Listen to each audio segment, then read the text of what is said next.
నమస్తే అండి, ఎలా ఉన్నారు అందరూ? బాగున్నారా? నేనైతే బాగున్నానండి. మీ అందరికీ అమ్మవారి ఆశీస్సులు ఎల్లప్పుడూ ఉండాలని కోరుకుంటూ మన అభివృద్ధికి అడ్డుపడే నరదిష్టిని పోగొట్టుకునే ఒక రహస్య పరిహారాన్ని చెప్పబోతున్నాను. అలానే ఈ పరిహారం చేసేటప్పుడు ఒక శక్తివంతమైన మంత్రాన్ని మీరు పఠించడం వల్ల మీకుండే దిష్టి దోషం పటాపంచలైపోతుంది. ఆ మంత్రాన్ని కూడా ఈరోజు వీడియోలో మనం తెలుసుకుందాం. అసలు నరదిష్టి మన మీద ఎప్పుడు పడుతుందంటే, మనం ఉన్నతంగా ఎదుగుతున్నప్పుడు ఇతరులు ఓర్వలేక వారి చెడు మనసుతో చెడును కోరుకోవడం వల్ల కూడా నరదిష్టి మన కుటుంబం మీద పడుతుంది. మనం ఆర్థికంగా బాగున్నప్పుడు అది కొంతమందికి అంటే శత్రువులకు ఓర్వలేనితనంగా మారుతుంది. ఇరుగు పొరుగువారు, ఎదురింటి వాళ్ళు, మన బంధువుల్లో మనల్ని చూస్తూ అసూయ పెంచుకోవడం వల్ల కూడా వారి చెడు ప్రభావం మన మీద పడుతుంది. నరదిష్టి పడినప్పుడు ఆ కుటుంబం ఎన్నో కష్టాలను అనుభవించాల్సిన పరిస్థితి కూడా వస్తూ ఉంటుంది. నరదృష్టి సోకితే నల్లరాయి కూడా పగిలిపోతుందన్న మాట చాలామందికి తెలిసే ఉంటుంది మీలో. మనం ఎలాంటి విషయాల్లోనైనా సరే తప్పించుకోవచ్చు, కానీ దిష్టి దోషం నుండి తప్పించుకోవడం మాత్రం అంత సులభమైన పని అయితే కాదు. ఎప్పుడైతే కనుదృష్టి మనకు సోకిన వెంటనే దాని నుంచి మనం తొందరగా బయటపడాలి. తొందరగా బయటపడే మార్గాలు మనం చూసుకోవాలి. ఈ ప్రక్రియలో అనేక రకాలుగా చాలామంది చేస్తూ ఉంటారు, అనేక రకాలుగా పరిహారాల్ని. అందులో భాగంగా ఇక్కడ చెప్పుకునే ఈ పరిహారంలో తమిళనాడులో చాలామంది ఈ విధానాన్ని పాటిస్తూ ఉంటారు. మంచి రిజల్ట్ ఇచ్చే ఒక మంచి పరిహారం. ఆ పరిహారాన్ని ఈరోజు వీడియోలో మీకు చెప్పబోతున్నాను. దీన్ని గనక మీరు పాటిస్తే ఖచ్చితంగా మీకున్న నరకోశ, నరదృష్టి ఏదైతే మిమ్మల్ని బాధ కలిగిస్తుందో అది పటాపంచలైపోతుంది.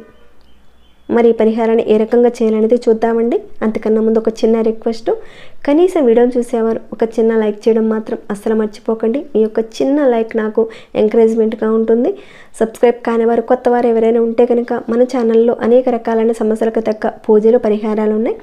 ఒకసారి ఛానల్లోకి వెళ్ళి చూసి మీ సమస్యకు తగ్గ ఏదైనా పూజను కానీ పరిహారాన్ని కానీ ఎంచుకునే ప్రయత్నం చేసి మీకు వచ్చిన రిజల్ట్ని తప్పకుండా నాతో షేర్ చేసుకోండి. దాంతోపాటుగా సబ్స్క్రైబ్ కండి, బెల్ బటన్ ప్రెస్ చేయండి, ఆల్ అనే నోటిఫికేషన్ తప్పకుండా యాక్టివేట్లో పెట్టుకోండి. అలానే వీడియోని ఎక్కడ స్కిప్ చేయకుండా ఎండ్ వరకు కనీసం చూడటానికి ప్రయత్నం చేయండి. ఓకేనండి, ఇక మన వీడియో విషయానికి వెళ్ళిపోతాం. ఇక్కడ చెప్పుకునే ఈ పరిహారం మీరు ఆదివారం రోజున కానీ, మంగళవారం రోజున కానీ, గురువారం రోజున కానీ, అమావాస్య రోజున కానీ మీ మీద ఉండే కనుదిష్టిని పోగొట్టుకోవాలంటే తప్పకుండా ఈ రోజుల్లో చేసుకోవాలి. మన అభివృద్ధిలో ఎలాంటి అడ్డంకులు అనేటివి రాకుండా ఉండాలంటే ఇక్కడ చెప్పుకునే ఈ పరిహారాన్ని మీరు పూర్తి నమ్మకంతో మీరు చేస్తే కనుక ఖచ్చితంగా రిజల్ట్ అయితే వస్తుంది. మరి ఆ పరిహారానికి కావాల్సిన పదార్థాలు ఏంటో తెలుసుకుందాం. ఇక్కడ చెప్పుకునే ఈ పదార్థాలు ఖర్చుతో కూడినవి ఏం కాదు, చాలా సింపుల్గా ఉంటుంది ఈ పరిహారం. సింపుల్గా ఉండే పరిహారం అయినా సరే దీని నుంచి వచ్చే రిజల్ట్ మాత్రం అంత బాగుంటుంది. ఇంట్లో ఉండే పదార్థాలతో ఈ పరిహారం చేసుకోవచ్చు, బయటకు ఎక్కడికి కూడా వెళ్ళనవసరం లేదు. మీరు మంగళవారం రోజున కానీ, గురువారం రోజున కానీ, ఆదివారం రోజున కానీ, అమావాస్య రోజున కానీ ఇక్కడ చెప్పుకున్న రోజుల్లో మీకు ఏ రోజైతే వీలవుతుందో ఆ రోజున మీరు సాయంత్రం సమయంలో, అంటే ఇక్కడ చూసుకున్నట్లయితే మంగళవారం, గురువారం, ఆదివారం రోజుల్లో మీరు సాయంత్రం సమయంలో 6 గంటల తర్వాత ఈ పరిహారాన్ని చేయండి.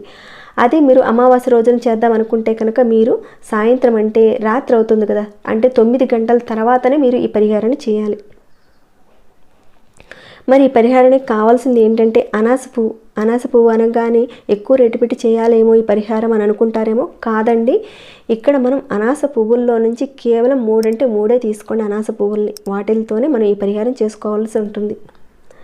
ముందుగా మీరు ఏం చేస్తారంటే ఒక చిన్న బౌల్ తీసుకోండి. ఆ బౌల్లో కొద్దిగా నీళ్లు పోయండి. నీళ్లు పోసి స్టవ్ మీద పెట్టి బాగా మరిగించండి.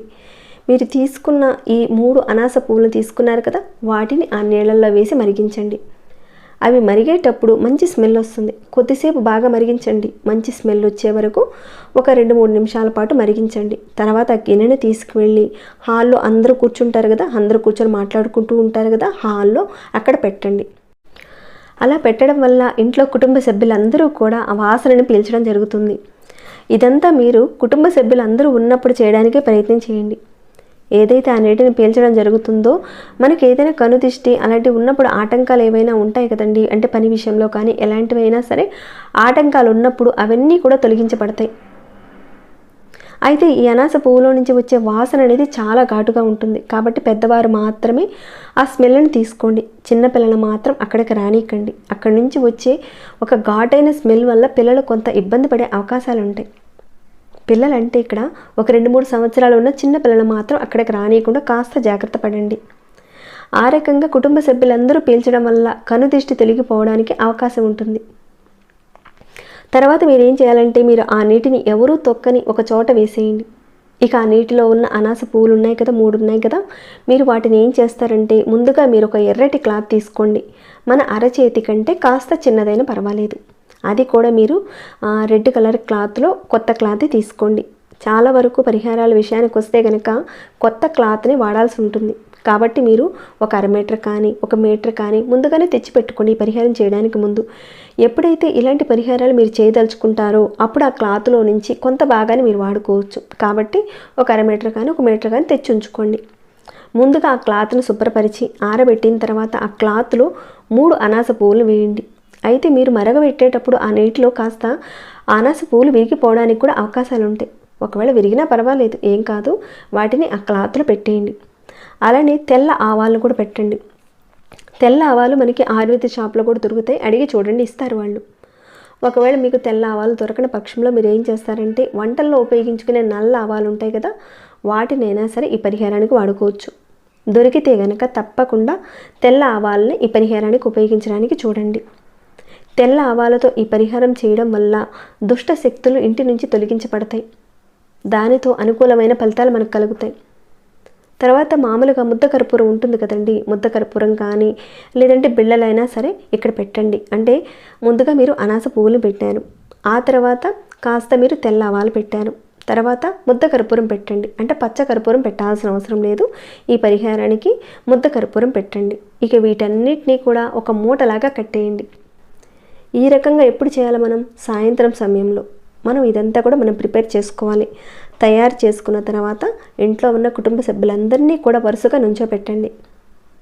చేసేటప్పుడు మన ఇంట్లో ఉన్న కుటుంబ సభ్యులందరూ ఉన్నప్పుడే చేసుకోండి. ఇక వారందరినీ తూర్పు వైపుగా చూస్తున్నట్లుగా వాళ్ళని నుంచోపెట్టండి.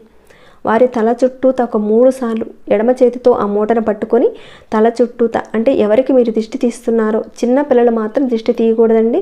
ఎవరైతే పెద్దవారు ఉన్నారో వారు మాత్రమే చేయాలి. ఒక 3 సార్లు ఎడమ చేతితో మూటను పట్టుకొని కుడివైపు నుండి ఎడమవైపుకు కానీ లేదంటే ఎడమవైపు నుంచి కుడివైపుకు కానీ మీ అనుకూలతను బట్టి ఒక 3 సార్లు తల చుట్టూత తిప్పండి. ఒకరి తర్వాత ఒకరికి తిప్పండి. ఆ మూటనే పట్టుకొని తిప్పండి. తిప్పేటప్పుడు ఒక మంత్రాన్ని కూడా చదవాలని చెప్పాను కదండి, అది కూడా చెప్తాను. ఇక్కడ ఒక్క మూట సరిపోతుంది అందరికీ కలిపి దిష్టి తీయడానికి. అందరికీ దిష్టి తీసిన తర్వాత ఆ మూటని మీరు ఏం చేయాలంటే బయటికి తీసుకువెళ్ళి, అంటే ఇంట్లో మాత్రం చేయకూడదు ఇక్కడ ఈ పని, బయటికి తీసుకువెళ్ళి ఒక చిన్న ప్రమిదలో మూటను అనేది, అంటే ఈ మూట ఉంది కదండి, దాన్ని పెట్టి కొద్దిగా నువ్వుల నూనె వేసి వెలిగించి కాల్చేయాలి. ఈ రకంగా మీరు చేయటం వల్ల మీ కుటుంబానికి ఉన్న దిష్టి దోషం తొలగిపోతుంది. ఏదైతే మీరు తెల్ల ఆవాలు పెట్టారో అదంతా కూడా దిష్టి దోషం తీసేస్తుంది. మీకున్న దిష్టి దోషం అంతా కూడా పటాపంచలైపోతుంది. అలానే ఈ మంత్రాన్ని కూడా మీరు తప్పకుండా పఠించాలి. ఆ మంత్రం ఏంటంటే శత్రు తమన్ హ్రీం ఫట్ స్వాహ. ఈ మంత్రాన్ని నేను స్క్రీన్పై కూడా ఇస్తానండి, ఒకసారి మీరు చూడొచ్చు. ఈ మంత్రాన్ని మీరు అనుకుంటూ తలుచుకుంటూ మీరు ఒక 3 సార్లు అందరి తల చుట్టూతా తిప్పాలి. ఆ రకంగా తిప్పిన తర్వాత బయటకు తీసుకువచ్చి ఆ మూటని కాల్చేయాలి. మాకు ఈ మంత్రం గుర్తుండదండి అంటే కనుక కాస్త మీరు ప్రాక్టీస్ చేయండి. 1కి 4 సార్లు ఈ మంత్రాన్ని చదువుకుంటే కనుక కాస్త బట్టి పట్టారనుకోండి, చక్కగా వచ్చేస్తుంది. ఆ రకంగా చేయండి. అయితే ఈ పరిహారం చేసేటప్పుడు చిన్న విషయాలను కూడా మీరు గుర్తుపెట్టుకోవాలి. ఎవరైతే దిష్టి తీస్తున్నారో మీరు ముందుగానే మూటని కాల్చడానికి ముందుగా కావాల్సిన వస్తువులు అగ్గిపెట్టి, నూనె, ప్రమిద, ప్రతి ఒక్క వస్తువును కూడా మీరు బయటికి తీసుకువెళ్ళి అన్నీ సిద్ధం చేసుకున్న తర్వాతనే మీరు ఈ ప్రయత్నం చేయాలి. అరే ఒక వస్తువును మర్చిపోయామే ఎలా అని ఇంట్లోకి మాత్రం వెళ్ళకండి. అన్ని వస్తువులను బయటికి తీసుకువెళ్ళి ఆ తర్వాతనే మీరు కాల్చడానికి రెడీ అవ్వాలి.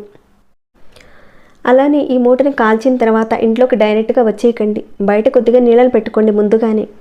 మీరు కాల్చేసిన తర్వాత ఆ నీళ్లతో కాళ్ళు చేతులు మొహం కడుక్కొని కాస్తంత పసుపు నీళ్ళని కాళ్ళ మీద చిలకరించుకొని అప్పుడు మీ ఇంట్లోకి వెళ్ళిపోండి.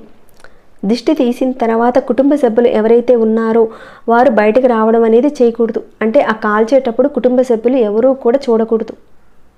ఇంకా చెప్పుకోవాలంటే ఈ మూటని కాల్చిన రోజున మాత్రం రాత్రి సమయంలో ఎవరూ కూడా ఇంటి కుటుంబ సభ్యులు ఎవరూ కూడా బయటకు వెళ్లకుండా ఉండడం చాలా మంచిది.